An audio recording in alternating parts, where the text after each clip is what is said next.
का एक वीडियो इस वक्त बहुत ज्यादा चर्चा में है, जिसमें उन्होंने कुछ बातें कही है और वो बातें डेमोक्रेसी को लेकर है। जानेंगे कि ये बहुत ज्यादा हलचल क्यों मच रहा है। तो वहीं दूसरी तरफ कतर में बैठकर डॉक्टर एस जयशंकर ने कौन सी बात कही है, जिसे माना जा रहा है कि एक बड़ा जवाब। जियोपॉलिटिक्स में बहुत कुछ चल रहा है, हमेशा की तरह जानने को मिलेगा बहुत कुछ। आइए जानते हैं इन खबरों को विस्तार से। कतर के प्रमुख शहर दोहा में आयोजित दोहा फोरम पैनल के 22वें समिट में विदेश मंत्री एस जयशंकर ने भारत और रूस के साथ व्यवहारिक समझौतों पर तंज कसने वाले देशों को निशाने पर लिया। विदेश मंत्री ने सवाल किया कि अगर भारत को तेल मिलता है तो ये जरूरी नहीं है कि सस्ता। एस जयशंकर ने कहा कि अगर किसी देश को आपत्ति है तो उसे भी बताना चाहिए कि रूस भारत के बीच तेल को लेकर समझौते से बेहतर सौदा क्या है। विदेश मंत्री एस जयशंकर ने दोहा कतर की अपनी यात्रा के दौरान महत्वपूर्ण राजनयिक चर्चाओं में हिस्सा लिया। उन्होंने कतर के प्रधानमंत्री शेख मोहम्मद बिन अब्दुल रहमान अल थानी से द्विपक्षीय संबंधों, गाजा और सीरिया में क्षेत्रीय घटनाक्रमों पर चर्चा करने के लिए मुलाकात। अल थानी के निमंत्रण पर दोहा मंच में उनकी भागीदारी के हिस्से के रूप में जयशंकर की यात्रा हुई। विदेश मंत्री एस जयशंकर ने शनिवार को दोहा में कहा कि डॉलर को कमजोर करने में ब्रिक्स को कोई दिलचस्पी नहीं है। उनकी ये प्रतिक्रिया अमेरिका के नवनिर्वाचित राष्ट्रपति डोनाल्ड ट्रंप की ब्रिक्स देशों पर 100% टैरिफ लगाने की धमकी के जवाब में आया है। जयशंकर शनिवार को दोहा फोरम को संबोधित कर रहे थे। विदेश मंत्री ने कहा कि पिछले ट्रंप प्रशासन के साथ भारत के सकारात्मक संबंध रहे हैं। पिछले ट्रंप प्रशासन के साथ हमारे बेहद अच्छे संबंध रहे हैं। मैं लोगों को याद दिलाना चाहूंगा कि ट्रंप के कार्यकाल में ही क्वाड को फिर से शुरू किया गया। उन्होंने प्रधानमंत्री नरेंद्र मोदी और ट्रंप के बीच व्यक्तिगत संबंधों का भी जिक्र किया। जयशंकर ने बैठक के बाद एक पोस्ट में लिखा कि द्विपक्षीय संबंधों को मजबूत करने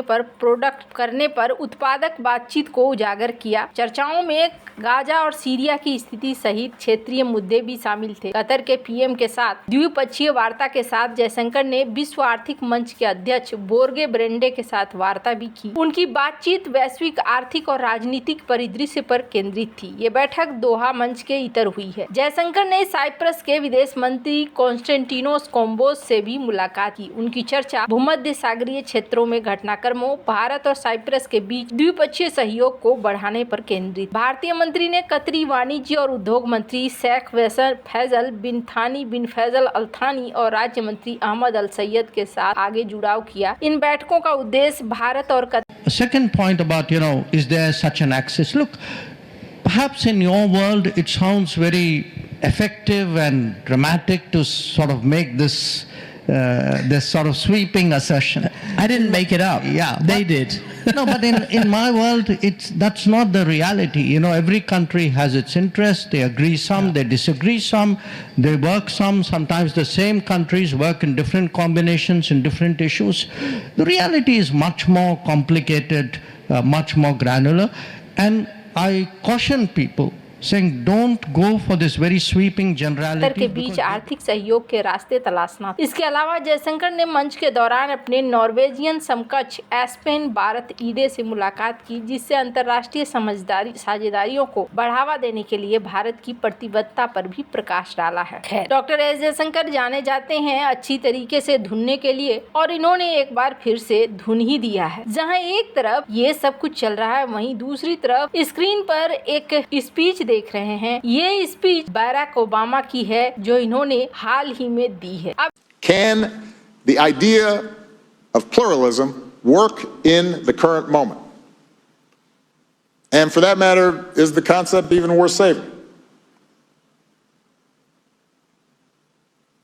I believe the answer is yes.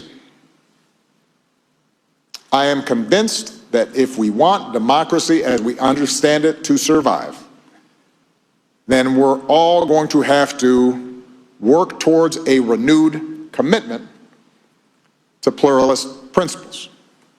Because the alternative is what we've seen here in the United States and in many democracies around the globe. Not just more gridlock, not just public cynicism, but an increasing willingness on the part of politicians and their followers to violate democratic norms, to do anything they can to get their way,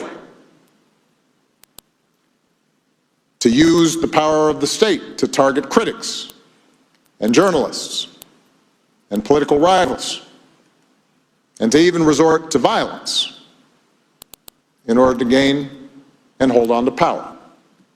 अब इस speech को देखेंगे तो कई जगह आपको confusion लगेगा कि बराक ओबामा कहना क्या चाहते हैं, पर ऐसा लग रहा है जैसे कि उन्होंने इस बात को कहा है कि डिवीजन इस वक्त हमारे समय का सबसे बड़ा चैलेंज है। ये जो सत्ता हस्तांतरित हुई है और डोनाल्ड ट्रंप सत्ता पर बैठ गए हैं, इसी को लेकर इन्होंने इस बयान को दिया है, जिसमें इन्होंने कहा है कि पोलराइजेशन हो गया है और कहीं न कहीं कहा जा रहा है कि इसके जरिए एक संदेश भी देना चाहते हैं ओबामा कि यहाँ सत्ता पर अब कुछ ऐसी भी चीजें हो सकती हैं जो चीजें कहा जाए कि अपनी बात मनवाने वाली हो। पूर्व राष्ट्रपति बराक ओबामा ने नवंबर चुनाव के बाद पहली बार गुरुवार 5 दिसंबर को भाषण दिया। शिकागो में अपने फाउंडेशन डे के डेमोक्रेसी फोरम में दिए गए उनके भाषण को मीडिया में कई तरह की व्याख्याएं मिली, जहां वामपंथी मीडिया, पॉलिटिको और द न्यूयॉर्क टाइम्स जैसे वामपंथी आउटलेट ने ओबामा के एकता के आह्वान पर ध्यान केंद्रित किया है। तो द न्यूयॉर्क टाइम्स ने बताया कि ओबामा ने उन अमेरिकियों से आग्रह किया जो लोकतंत्र को जीवित रखना चाहते हैं, वे दूसरे पक्ष के साथ जुड़े, समझौता करें और पहचान की राजनीति से दूर रहें। लेख में ओबामा के हवाले से कहा गया कि बहुलवाद का मतलब हाथ थामना और कुंबाया गाना नहीं है। इस बात को पहचानने के बारे में है कि लोकतंत्र में शक्ति गठबंधन बनाने और गठबंधन बनाने से आती है। उन गठबंधन में न केवल जागरूक लोगों के लिए बल्कि जागरूक लोगों के लिए भी जगह बनाई। कहा जा रहा है पॉलिटिको ने भी ओबामा के पुल निर्माण की अपील पर प्रकाश डाली। पॉलिटिको ने रिपोर्ट किया, ओबामा ने अपने दर्शकों से बहुलवाद को अपनाने, लोगों के मतभेदों का जश्न मनाने का आग्रह नहीं करने के लिए कहा और अपनी टिप्पणियों में वो राजनीतिक संदेश के करीब थे। ओबामा ने कहा कि पुल बनाना समानता और सामाजिक न्याय के विपरीत नहीं है, वास्तव में अस्थायी परिवर्तन लाने के लिए हमारे बीच अच्छा शासन है। वहीं दक्षिणपंथी मीडिया की बात करें तो यहाँ पर